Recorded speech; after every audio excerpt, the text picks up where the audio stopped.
Like and subscribe for more educational content.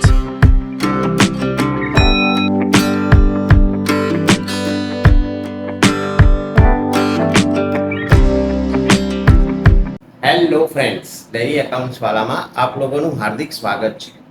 મિત્રો, આજે આપણે જે નાણાકીય પત્રકોનું વિશ્લેષણ છે એનો આપણે સ્વાધ્યાયનો ચોથા નંબરનો દાખલો જોઈશું. આ દાખલો એટલા માટે ઇમ્પોર્ટન્ટ છે કારણ કે માર્ચ 2021 અને માર્ચ 2023માં તમને પૂછાયેલો છે. હવે એ દાખલો પેજ નંબર 203 ઉપર આપ્યો છે. સમાન કંપની લિમિટેડના તારીખ 31/3/2016 અને તારીખ 31/3/2017ના રોજ પૂરા થતા વર્ષના સંક્ષિપ્ત નફા નુકસાનના પત્રક નીચે પ્રમાણે આપવામાં આવ્યા છે. તેના આધારે તુલનાત્મક નફા નુકસાનનું પત્રક બનાવો. હવે મિત્રો, અહીંયા આપણે તુલનાત્મક નફા નુકસાનનું પત્રક બનાવવું છે અને નફા નુકસાનની ઘણી બધી વિગતો તમને આપી દીધી છે. હવે જુઓ મિત્રો, આવો દાખલો સ્ટાર્ટ કરતી વખતે હંમેશા યાદ રાખો કે માહિતી તમને પહેલા ચાલુ વર્ષની આપેલી હશે અને એના પછી પાછલા વર્ષની આપેલી હશે. એટલે અહીંયા તમે જોઈ શકો છો 2017 અને 2016, એટલે 2016 જે છે એ આપણું પાછલું વર્ષ કહેવાય અને 2017 એ આપણું ચાલુ વર્ષ કહેવાય.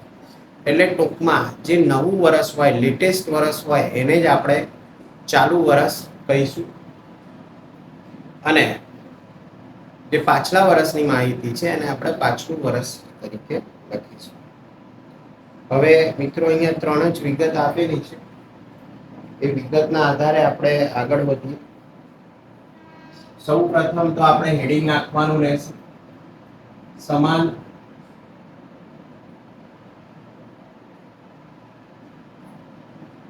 કંપની લિમિટેડનું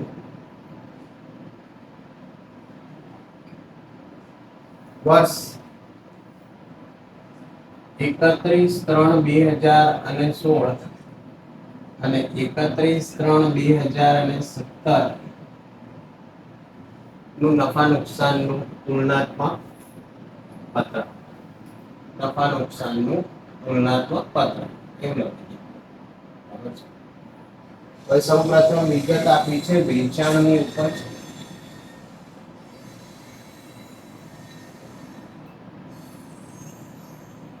મિત્રો, આમાં આપણે પહેલા 2016 ની વિગત, અહીંયા 2000 ડેટ નાખી દઈએ 31/3/2016 અને 31/3/2017. 22 લાખ અને 33 લાખ.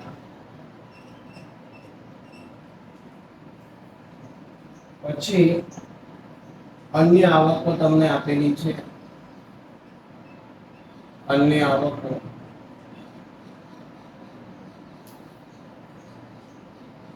1,50,000 અને 2,25,000. એટલે મિત્રો, આ આપણી જે 3 નંબર લખીને આપણે લખીશું કુલ ઉપજ. બરાબર છે. એકવાર આપણે પ્રશ્ન ઉતારી લઈએ. 4 નંબરની વિગત છે તમારા ખર્ચાઓ.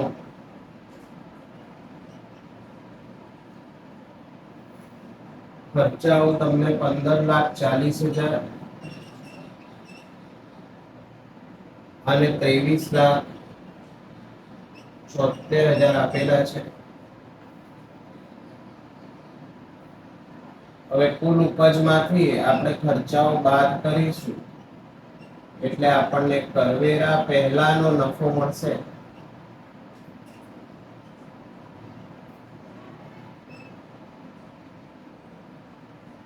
કરવેરાનો દર મિત્રો આપણને 30% આપેલો છે એટલે જે પણ નફો આવશે એના 30% કરીશું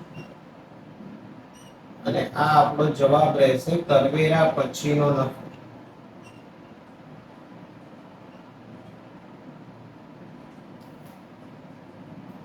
મિત્રો આ આપણો પ્રશ્ન આપણે ઉતારી લીધો છે.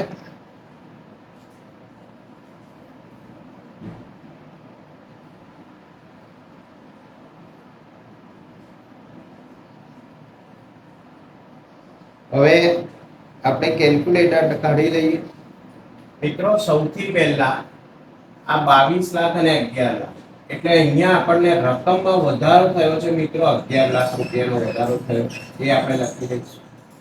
અહીંયા 150 અને 225 છે એટલે 75000 રૂપિયાનો વધારો થયો એ મિત્રો આપણે લખી દઈશું.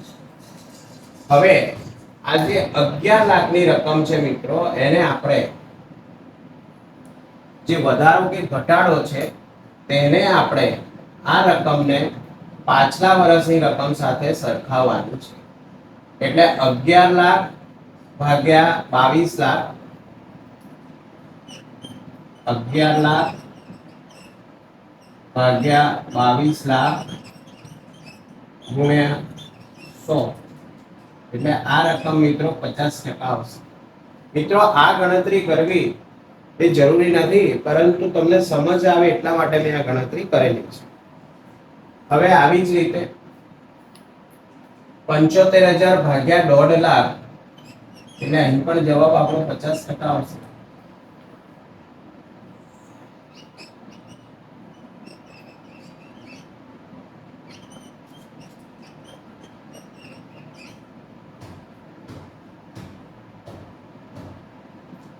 હવે મિત્રો આપણે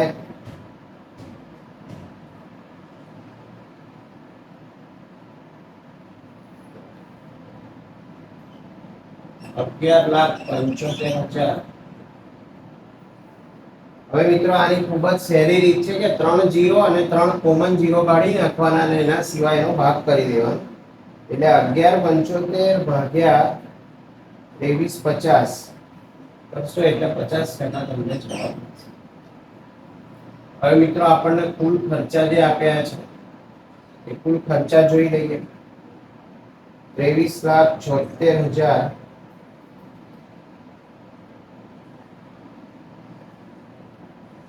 23,76,000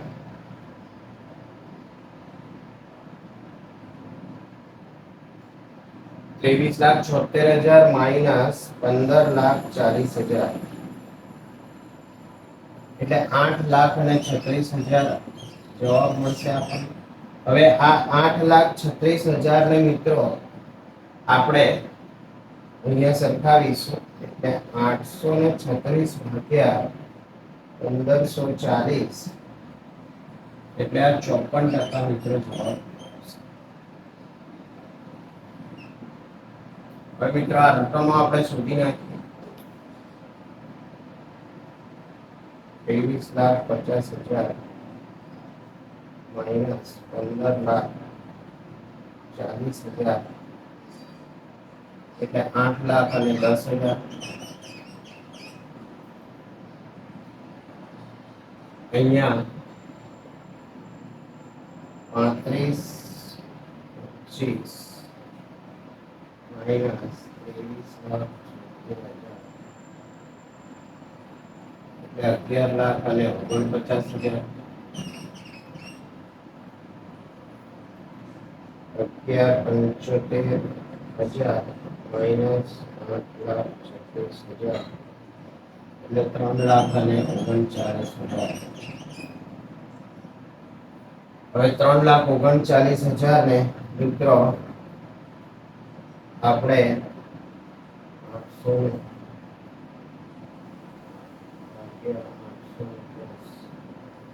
એટલે 41.85% આવે છે.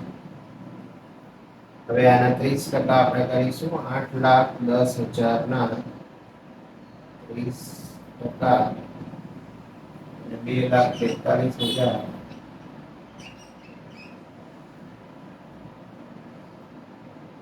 માઇનસ 5,40,000. હવે અહીંયા 11,49,000 ના 30% ₹3,44,700.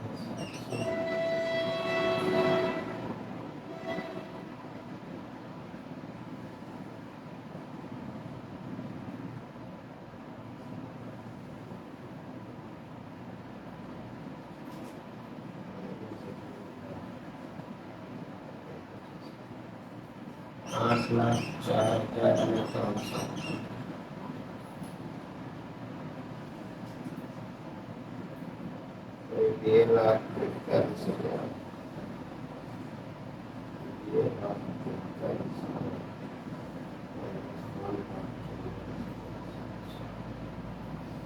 2,41,000.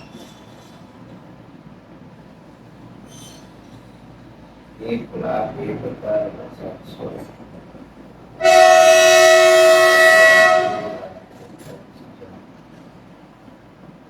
₹5,67,000 minus ₹8,04,000. 2,07,000. તો મિત્રો આ રીતે આપણે આ દાખલો આખો કમ્પ્લીટ કરવાનો છે. હવે આમાં એક ખાસ વાત યાદ રાખવાની કે અહીંયા જે કરવેરા પહેલાનો નફો છે, કરવેરા છે ને કરવેરા પછીનો નફો છે, એની ટકાવારી હંમેશા સરખી આવશે. મિત્રો આ દાખલો ખૂબ જ ઇમ્પોર્ટન્ટ છે. આની ગણતરી આવી રીતે કરવાની છે. ગણતરી દર્શાવવી જરૂરી નથી, તમે ડાયરેક્ટલી કેલ્ક્યુલેટરમાં કરી શકો છો. હવે આ દાખલા વિશે કોઈ પણ કંઈ ડાઉટ હોય તો તમે કમેન્ટમાં કમેન્ટ કરી શકો છો, જેથી કરીને એનો નેક્સ્ટ લેક્ચરમાં હું તમને આન્સર આપીશ. આપ લોકોનો ખૂબ ખૂબ આભાર. થેન્ક યુ વેરી મચ મિત્રો. નેક્સ્ટ લેક્ચરમાં થેન્ક યુ.